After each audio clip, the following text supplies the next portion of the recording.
Sauran jama'a assalamu alaikum wa rahmatullahi wa barakatuh. Ran kai kamar yadda ka gani a nan mutane da suke da gama. Kuma kamar yadda ka sani dalilin da ya kawo mun zo mu kawo dan uwanka a gabanka a gaban dukkan sauran abokan aikinka domin kawo gaisuwa ta ban girma da kuma godiya yanayin da ya samu kanshi na jagoranci. Yau Allah ya ɗauki shugabancin nan ya bashi. Mu da muka zo nan shekaran jiya mun san ta taki irin wannan na a zo na amma ya zama wajibi domin mun zo mun yi korafi aka yi alkawalin za a kira mu a sake sauraron mu kuma sakamako zai fito a guje. Sakamako ya bayyana. Allah cikin iyawar shi ya bayyana shugaba da sauran mabiyan shi. An kaɗe muna maka godiya mara ƙarfi. Allah ubangiji ya saka da alheri. Adalci wanda ake kira jam'iyyar APC da shi ya wanzu tun kamin yanzu kuma yanzu mun gani zahiri. Allah ya saka da alheri. Na gaba da yake a gurguje muke yi na baka tabbaci wannan sabon shugaba namu na kuke lokacin gama gogagge ne a fage irin wannan na siyasa. Na san abin da ka sani ne sai ne ƙara domin shi din nan ya taɓa zama esco a cikin jam'iyyar PDP a fage lokacin gaman tun daga 1999 zuwa 2000. Daga 2000 ya zama state PRO na jam'iyyar PDP ƙarƙashin jagorancin da ya shi. Daga wannan lokaci ya zama shugaban jam'iyyar CPC ta fage lokacin gaman wancan lokaci da aka yi baya. Don kaɗe yana cikin major stakeholders guda hudu wanda tun da muka fara jam'iyyar APC nan yana ɗaya daga cikin masu ruwa da tsaki waɗanda suke shatawa suna ba da shawarwari. Allah na kai mu ga nasara. Na tabbatar maka gogagge ne a wannan fanni kuma na san baka da bukatar ƙarin bayani kai domin ka san shi kamin duka samu. Bugu da ƙari wannan shugaban mutum ne da zai aji alkurani a gaban shi ya karanta tafsiri ya muku tafsiri. Akwai ilimi na addinin musulunci a tare da shi.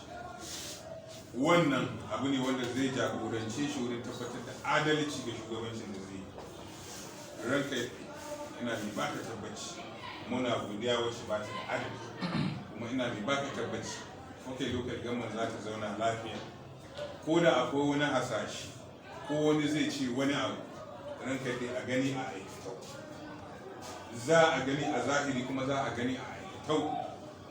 Me tsugune zai ji kunyi a sama jam'iyyar APC ta bakwai lokacin gama ido a yi sauraron menene yake fitowa ce. Insha Allah ta'ala za mu tafi cikin aminci kuma za mu yi da za mu yi da gabatar da godiya ta zuwa ga mai girma ciyaman na jihar Kebbi na jam'iyyar ta APC. Abu na uku ina gabatar da hanyoyin godiya ta musamman zuwa ga kwamitin zartarwa na jihar Kebbi. Daga ƙarshe ina kira da shugaban jam'iyya kira na godiya da sauran ayarinka ina tabbatar maka mun maka kamar yadda mun an gaba za mu ba ku kwallo. Babu shakka abubuwa sun ɗan faru amma muna tabbatar muku sa ido ku gani abin zai fito baya. Ki sani na abin da ajalin ɗan siyasa a al'umma. Sannan wanda hatsaniya da ake cewa an samu magana ce ta gida guda uwa guda uba guda. Ina tabbatar maka in Allah ya yarda za mu magance duka da Allah. Da ƙarshe ka ga mutum na wani jayayya to bai san Allah ke yi ba. Kuma Allah ya abin shi ina masan zo wannan kudi da kake son gaskiya. Allah saka dore sa. Ni da Allah ko te ni saka dore sa. Amin. Ma da yiwo wannan jami'a muna tare. Yau gashi abin da Allah ya yi. To mai kuwa wannan yin Allah. To ban da Allah ya samu wannan abin.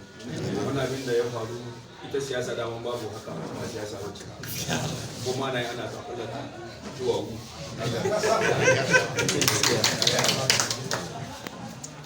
so abinda da mu za mu yi kira gare ku kada mutum ya ga ko ya samu shugabanci in ba biyayya ba muna cire ka wani muke so a yi majalisar biyayya a gwamnati biyayya sai kacce za ka zama awa da zama tare da kai ko a gaskiya duk wanda ya ce ba zai biyayya ba zai abin da gwamnati muke so wata kuma wani tare amma in kana so abin da gwamnati ke so muna tare sai kacce za ka raba ƙahun ka guda can yamma guda kudu sai bi shi ba tare da kai so muna tabbatar ku da wannan kuma abin da ya riga ya faru kada ya zama abin muka ita siyasa ba ta gada in ba a ji daɗi wata ba siyasa wace in babu hayaniya kan ta shuru to akwai kai ta ciki amma hayaniyar ta mu tunani na ga oyan muna yan siyasa ita ce siyasa amma ta yi bum kamar an sa ya ke cewa kamar an sa dawa cikin rumbu ba siyasa wace kuma ana tsafa dawa a ɗayan ha amma dai babu so ita ce siyasa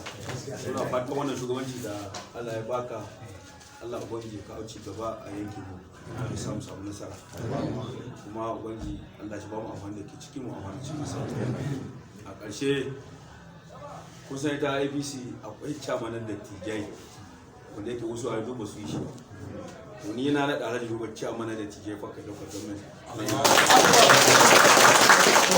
don kwaduwa constitution za ku san abin da amfani chamanan elders na da ƙarfi wasa ake da shi in ya ce mai sauci amma ta tabbata in yanzu da mutane shi so ku bi constitution jami'a APC ku duba ba karamar kujera ba ce so in kuna constitution ku duba ni na ba shi wannan matsayi